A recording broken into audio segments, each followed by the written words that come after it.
لو قدامك اختيارين، الجنين او صحتك، هتختاري ايه؟ عروسه جديده مشرقه بالامل في بدايه الحياه الزوجيه، كلها شغف تكون حست باعراض الحمل، جت كشفت عندي عشان تتاكد وتتابع، والحمد لله اتاكدنا والمدام طلعت حامل. الزوجين طلبوا يعملوا سونار عشان يشوفوا الرحم ويعيشوا اللحظه. في ظل اللحظات الجميله دي اكتشفت ان في حاجه مش مظبوطه، حاجه حجمها كبير، تقريبا ضعف حجم الرحم. ايوه بالظبط كده، اللي جه في دماغك هو الكيس الدهني، والكيس ده كان حجمه 15 سنتي تقريبا. طيب هنعمل ايه؟ كحل بسيط ممكن نقول ما دي بداية الحمل، ممكن جدا نشيل الكيس بالتدخل الجراحي، وحتى لو حصل اجهاض مش هيكون في تأثير سلبي قوي، الجنين لسه ما تكونش اصلا، ممكن بعد كده ربنا يكرم. بس دايما الحل الصحيح في الاصح منه. في الحقيقة الحل ده مثالي لأصحاب القلوب الضعيفة، الناس اللي نفسها قصير وأنا نفسي طويل شوية. قبل أي تدخل جراحي لازم الأول أدرس الحالة صح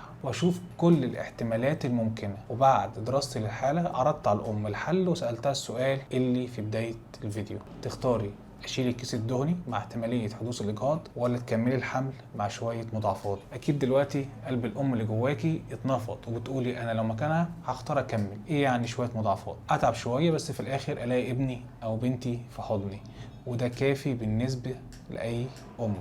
هو الضنا غالي من شويه، وده كان قرار الام على فكره.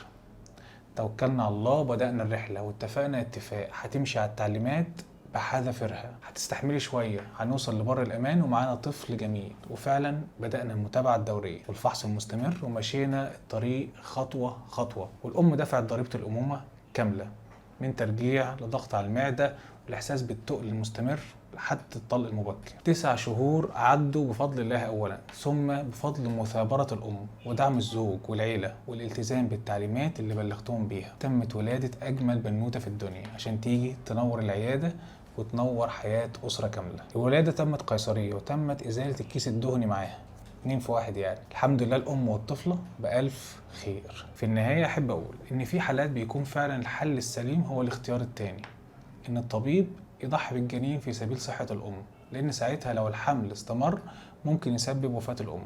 بس ده مش بيحصل في كل الحالات ومش الدارج. أما باقي الحالات اللي تبقى فيها الخطورة متوسطة أو ضعيفة، دي اللي ممكن نتناقش فيها ونوصل لأفضل حل بعد ما نشوف صحة الأم ونشوف هل المضاعفات اللي ممكن تتعرض لها وهل هتستحملها ولا لأ، هل هتكون على قد المسؤولية انها تلتزم بالتعليمات لحد ما توصل لبر الأمان ولا لأ. ما هي الأمومة مش سهلة بس مستاهلة. شكرا ليكي.